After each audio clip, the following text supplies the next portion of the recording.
Sejarah Kerajaan Tanjung Puri merupakan bagian tak terpisahkan dari identitas wilayah Kalimantan Selatan, khususnya di Kota Tanjung, Kabupaten Tabalong.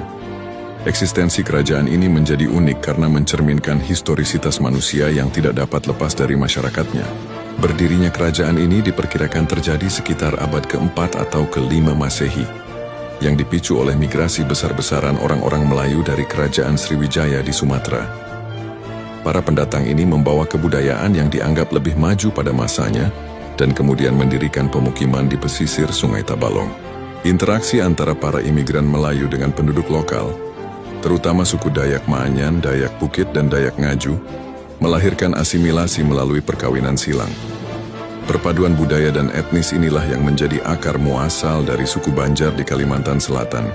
Dalam perjalanannya, Kerajaan Tanjung Puri tumbuh sebagai pusat pemukiman yang ramai dan makmur. Menariknya, terdapat sumber yang menyebutkan bahwa Tanjung Puri memiliki kedekatan identitas dengan Kerajaan Kuripan atau Kerajaan Nan Sarunai. Meski Kerajaan Nan Sarunai yang berdiri pada tahun 1309 Masehi dihuni oleh suku Maanyan dan memiliki perbedaan keyakinan, di mana rakyat Tanjung Puri mayoritas memeluk Buddha sementara Nan Sarunai mengikuti ajaran Hindu Kaharingan. Keduanya hidup berdampingan dengan harmonis.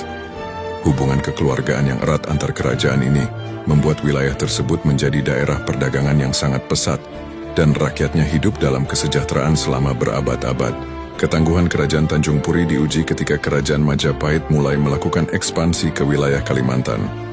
Pada tahun 1356 Masehi, serangan pertama Majapahit berhasil digagalkan berkat kerja sama yang solid antara Tanjung Puri dan Nan Sarunai. 2 tahun berselang, tepatnya pada 1358 Masehi, Majapahit kembali melakukan penyerangan. Meskipun pada akhirnya Majapahit memutuskan untuk menghentikan peperangan karena kuatnya pertahanan Tanjung Puri, dampak konflik tersebut sangatlah fatal. Infrastruktur kerajaan mengalami kerusakan parah, ekonomi melemah, dan jalur perdagangan menjadi sepi. Kondisi ini memaksa pusat pemerintahan yang semula berada di Tanjung untuk dipindahkan ke daerah Amuntai, yang kemudian berkembang menjadi Kerajaan Dipa di bawah pengaruh dinasti baru. Kekuatan militer Tanjung Puri di masa lalu sangat dipengaruhi oleh keberadaan 5 panglima bersaudara yang legendaris. Mereka adalah putra dari pasangan Datu Intingan, seorang kepala suku Dayak Maratus, dan Dayang Baiduri yang merupakan putri keturunan Melayu Sriwijaya. Kelima panglima ini memiliki spesialisasi yang saling melengkapi.